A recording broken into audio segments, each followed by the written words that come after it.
Well, good morning, Armory. Today's guest featured on the Daily Dwell video will be my children, Why did you pick Nate Nathan up?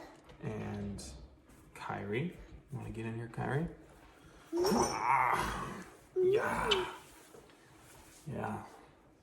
So they're our guests today. And also I wanted to shoot this video in front of my desk. I know that you guys saw that I was working on the desk. It's not completely done. I haven't put the top back on, but I did get a bunch of oil on it and clean it up real nice.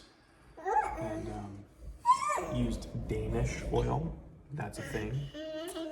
So anyway, just wanted to show that to you. Projects are still happening. Yesterday was a very, very, very long day for me. I was exhausted, and I finished yesterday's Dwell video late last night after our Zoom meeting. But I forgot to post it. I had it loaded and it had been processing, and then I forgot to push two buttons to have it actually post to YouTube. So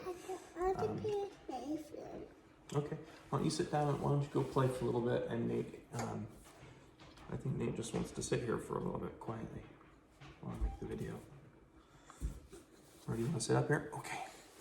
So, Matthew 24, we were reading yesterday, Matthew 24, the first half of it, which is about when Jesus is making a whole bunch of end time predictions, and then the way it ends in Matthew 24 is essentially with a little bit more about that, but mostly it's Jesus basically encouraging us to be prepared for when these things take place. And he says there's the parable of the fig tree, and there's about to be, or at least the lessons of the fig tree, there's about to be a bunch of parables kind of explaining that in chapter 25, which we'll see tomorrow. But essentially, nobody knows when this is going to happen. No one knows the day or the hour. So if anybody says it's going to be on this day, this time, hey, Kyrie, please don't do that. You'll knock over the phone. No one knows. So if someone's like, I figured it, I predicted it, or whatever, that person's crazy. But he does say it will be obvious when it happens. And he also tells us that we need to be prepared. So no one knows, so you need to be prepared. And I think that this COVID-19 season, for many of us, we were not prepared at all. The whole nation was not prepared. You might be one of those preppers that has your whole attic or basement or whatever outfitted for a natural disaster, and you were like, we got this. I was prepared for this. Lived my whole life for this moment, Most of us didn't do that. And I think we're all learning the lesson that we should be prepared, with money in the bank and with supplies and whatnot for if something like this were to happen.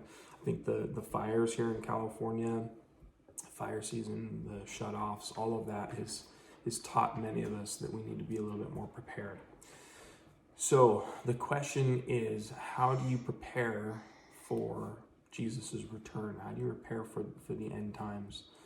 And that's kind of what I was dwelling on this morning, and asking the Lord, what could we do to prepare? And I think there's that reaction that we all have of oh, I gotta stock up, I gotta buy some stuff, I gotta figure everything out, have a plan put in place.